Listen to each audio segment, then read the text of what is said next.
Untuk menerapkan hukum Pascal yang berbunyi, tekanan pada zat cair pada ruang tertutup akan diteruskan ke segala arah dengan sama besar.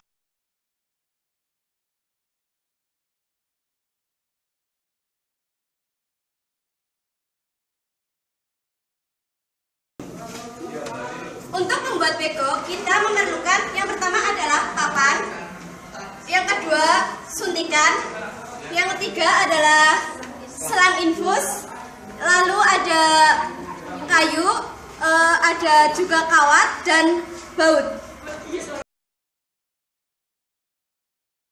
Berikut ini akan dipraktekkan cara kerja alat ini, yaitu dengan untuk suntikan yang pertama untuk menggerakkan bagian bawah untuk bergeser ke kanan dan ke kiri. Untuk yang kedua di bagian sini dan disuntikan oleh suntikan yang kedua untuk menggerakkan naik ke atas dan ke bawah untuk bagian aksel yang pertama. Kemudian untuk suntikan yang terakhir yang ketiga itu untuk menggerakkan aksel yang kedua yang berada di atas untuk menggerakkan bagian ini.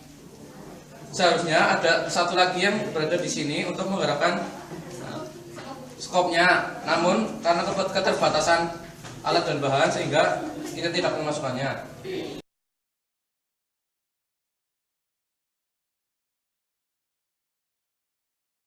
Terima kasih telah melihat video kami. Semoga